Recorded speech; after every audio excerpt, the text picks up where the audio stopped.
There is a child inside my chest, curled behind my ribs, where laughter once lived, where light once stayed without fear. No one sees that child. No one hears the small breathing between my smiles, between my "I'm fine." That child still waits at a door that never opened, still holds a hand that was never held back. Toys were replaced with silence, lullabies replaced with shouting winds, and bedtime stories ended before the happy part came. I grew taller, but the child did not grow, still small, still fragile, still hiding under invisible tables. People say I'm strong now, but strength is just scars that learned how not to speak. Inside, that child flinches at loud voices, at sudden love, at kindness that feels unreal. Because love once left, like footsteps fading down a hall, and the echo stayed longer than the person ever did. There is a corner in my heart painted with forgotten birthdays, unclapped achievements, unheard cries in the dark. The broken child inside me counts stars instead of sheep, wonders which one might be a wish that works. Sometimes at night I feel tiny fingers pulling at my thoughts, asking, "Are we safe yet?" And I don't know how to answer, so I breathe slow, like calming a storm that lives in my own bones. That child remembers doors slammed, eyes that looked through us, love given with conditions. So now, even warmth feels like a trick, a sweet before the fall, a smile before goodbye.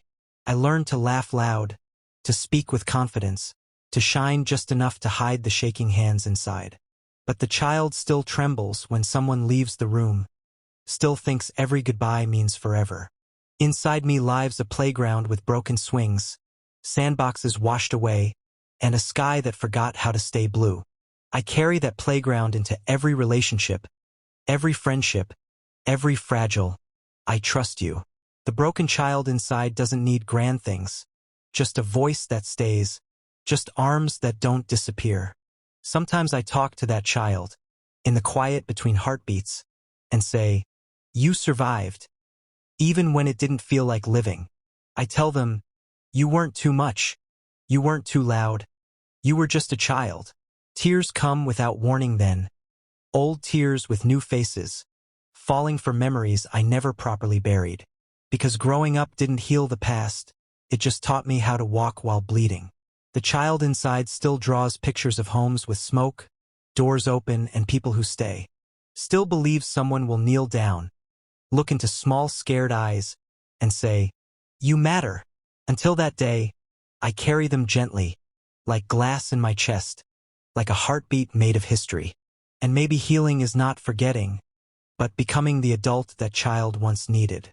So I whisper at night, hand over my heart, "You're safe with me now," even if my voice shakes. The broken child inside doesn't cry as loudly anymore, but the silence is still heavy with stories. One day, maybe that child will step into the sun, uncurl, and learn that love can stay. Until then, we walk together, me and the child inside, 2 ages, 1 soul, still learning how to feel whole. The broken child inside still keeps a suitcase packed, not with clothes, but with fears of being unwanted.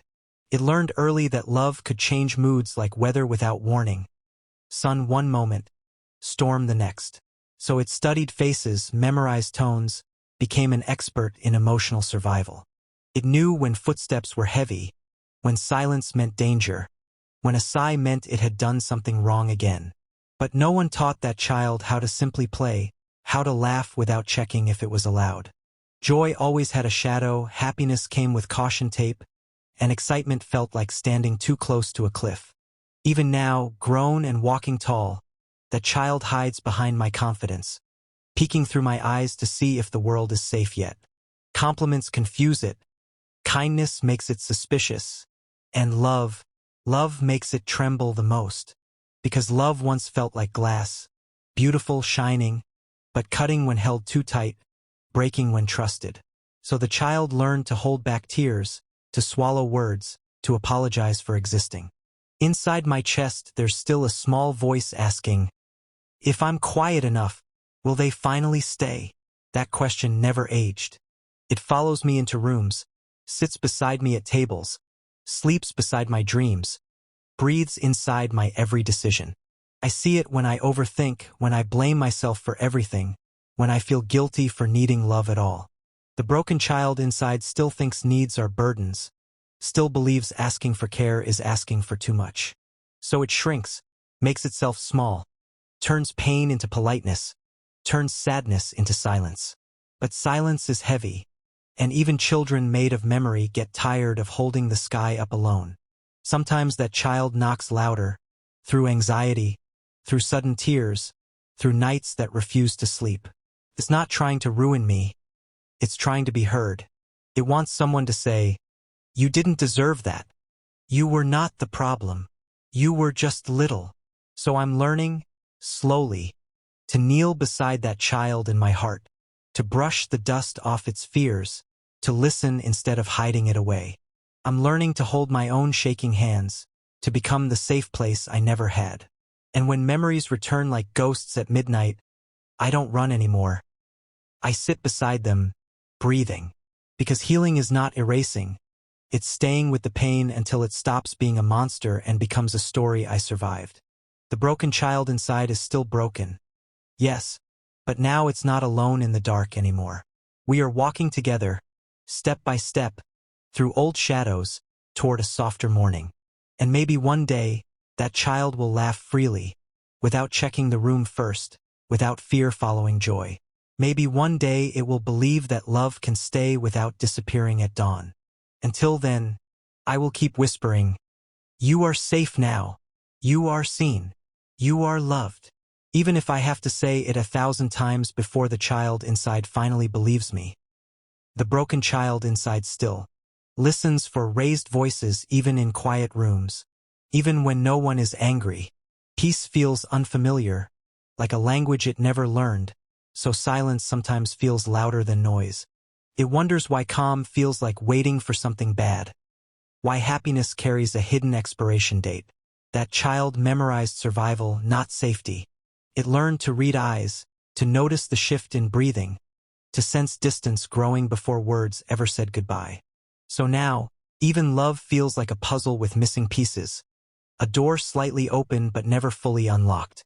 The broken child inside still blames itself for storms it didn't create, for cracks in walls it didn't build. It carries guilt like a backpack filled with stones from the past, heavy, unnecessary, but too familiar to drop. Sometimes I feel it tugging when someone gets too close, whispering, "Careful, this is how it hurts."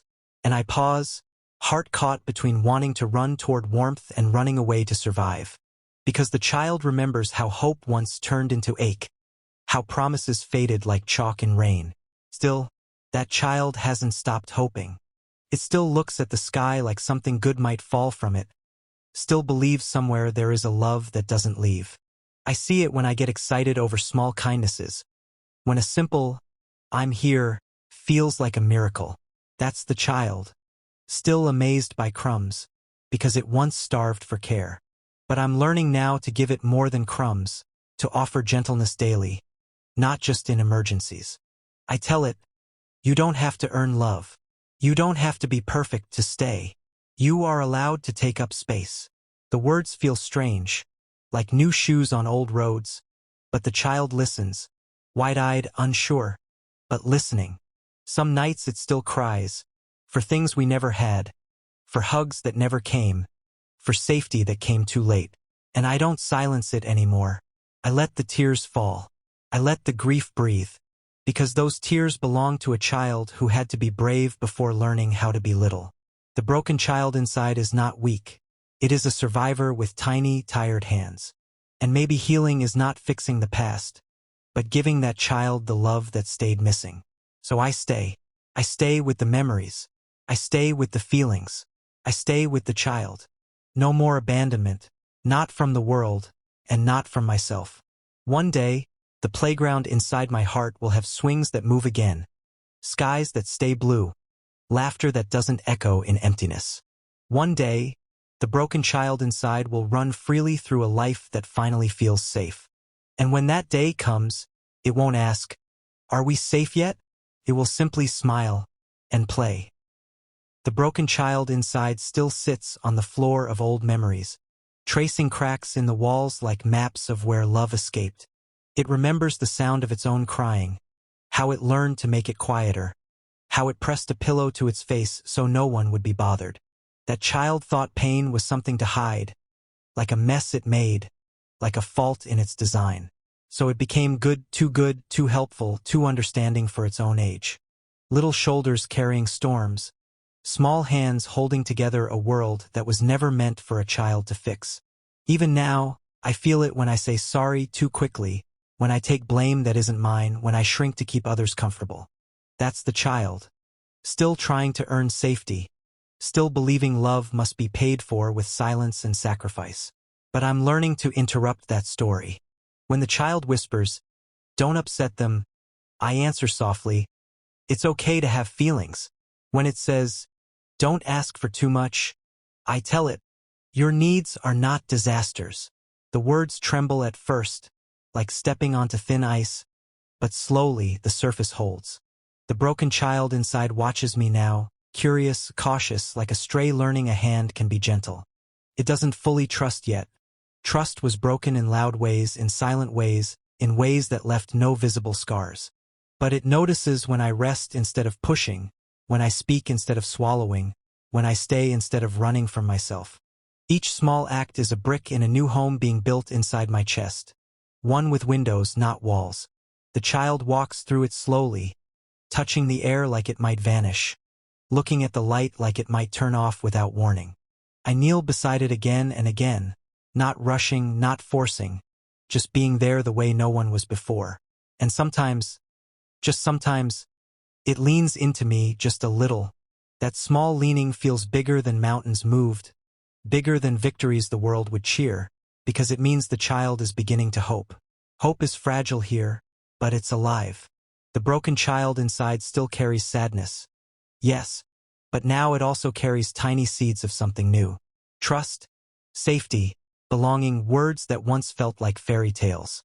We water them slowly, with patience, with self-kindness, with nights where we choose not to give up. The past still exists, but it is no longer the only home. Now there is another place. A growing place, a softer place, where the child is not alone anymore. And maybe healing is this quiet repetition. Staying, loving, listening again and again and again. Until one day the broken child inside looks up at me. No fear, no flinch, and simply says, "You came back." The broken child inside still remembers the corners of rooms, where it sat quietly, trying not to be seen too much. It learned invisibility before it learned confidence, learned to disappear while still standing in plain sight. That child believed if it took up less space, maybe there would be more love left for it to borrow. Borrow because love never felt owned, only temporary, like something that could be taken back. So even now, when someone stays, the child waits for the leaving, counts days like footsteps fading. It asks questions it never speaks. How long until I'm too much? What mistake will make them tired? When does warmth turn cold again? These questions live behind my smiles, behind my jokes, behind the version of me the world meets first. But underneath all that, there's still a small heartbeat pounding with old fear in a body that's grown taller. The broken child inside still startles at rejection, still breaks a little at small changes in tone. A delayed reply can feel like abandonment, a quiet moment can feel like loss, because the past taught that absence meant something ended. But I'm learning to sit with it, to breathe through the rising panic, to tell the child, this moment is not the past. It doesn't believe me right away. Healing never happens at once. But the words land, soft as feathers on shaking shoulders. I show it proof. Times people stayed, times love didn't vanish, times we survived the fear. Memory slowly loosens its grip, not gone, but no longer the only truth. The broken child inside is beginning to peek out from behind the walls it built, curious about a world that might be kinder. It still carries scars, but scars are proof of survival, not proof of weakness. And maybe, just maybe, that child was never broken beyond repair, just bruised by a world that forgot how to be gentle. So now I try to be that gentleness. In the way I speak to myself, in the way I rest without guilt, in the way I allow joy without waiting for the fall. The child watches all this, slowly learning that life is not only storms, that calm can last longer than fear says. Some nights it still cries, but now the crying happens in arms that exist. In safety we are building together. No more facing darkness alone. No more pretending we were never hurt. We honor the pain, but we don't let it lead anymore. The broken child inside is not just a wound. It is also a source of softness, of empathy, of deep understanding of others who hurt. That child turned pain into compassion, turned survival into strength, turned tears into the ability to see invisible sadness in others. So maybe the brokenness was never the end of the story, just the beginning of a heart that feels deeply. And one day that child will look back not with fear, but with pride because it made it. Because we made it. Because even broken things can still carry light.